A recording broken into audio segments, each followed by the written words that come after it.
Good morning, folks, from Sean Citizen from the biggest lunatic asylum in the world. It's called Ireland. Three items to mention this morning. You probably know about most of them, but some you may not. First item on board is the Nigerian gentleman who arrived here about 10 years ago with no papers, nothing, and claiming persecution from Nigeria. That man was allowed to stay here. He became a citizen here. He got a job in an old folks' home and he assaulted and raped 10 ladies in their late 60s and 70s who were residing there. He's gone to jail this week for 10 years, it seems. Second item, you may already know if you have access to gript.ie. Finland have said publicly to the EU and everybody that wants to know, including Rodrigo Gorman and his gang of obligations crew in the Dole, that they are accepting no more refugees. They are clamping down drastically on the numbers allowed in, and they will have a quota every year, and they will carefully vet those coming and give priority to people in refugee camps and so forth. It will be a very small quota because they cannot afford to be inundated with refugees and end up like Sweden. The prime minister of Finland has said this week. The report is on gript.ie. So much for international obligations in Finland, Norway, Sweden, Germany, Denmark, Hungary. So is Ireland now just an outlier with regard to open borders? Last item I want to mention is the fact that just this morning the Irish Times report 30 people probably drowned on the coastal waters between North Africa and the Canary Islands, trying to get to the Canaries by old fishing boats.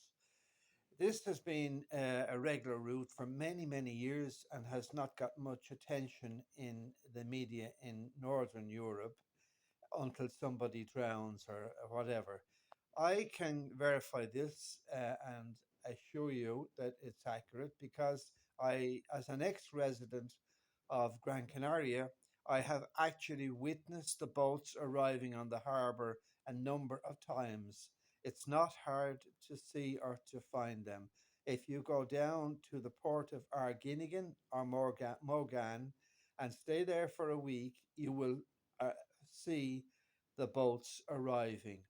You will be removed from the harbour then because all the Guardia Civil and the ambulances soar down in convoy, and they have tents there where they check them all out and whisk them away to the mountains and send them to mainland Spain, who hope to repatriate them to Africa. In the north of the island, I haven't seen it yet, but I'm going to go back and take a few pictures.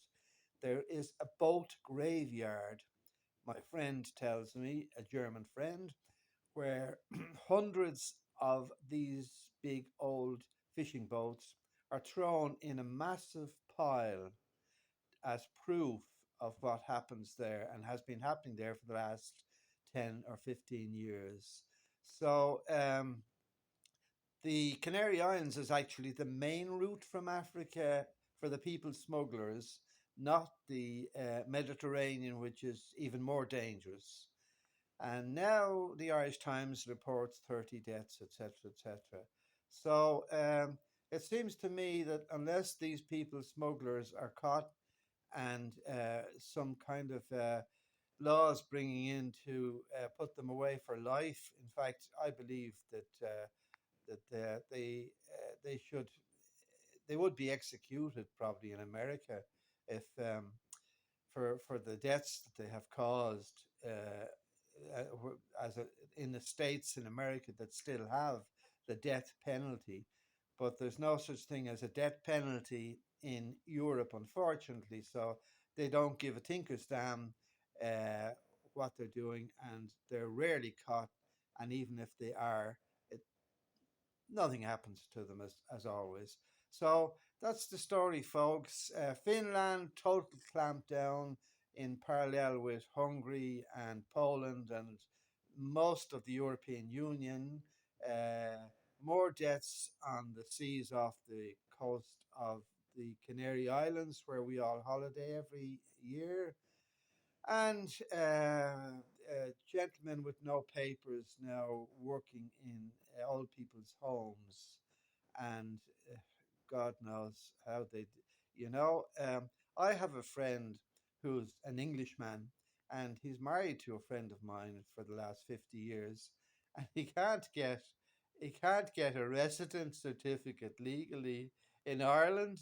He cannot get a residency certificate in Ireland. He's been given the runaround for the last 50 years by the authorities, and he's rather annoyed about it. He's allowed to come and go, of course, between Ireland and England, but for some unfathomable reason, he was married with a number of children, and they will not allow him to become an Irish citizen and give him an Irish passport.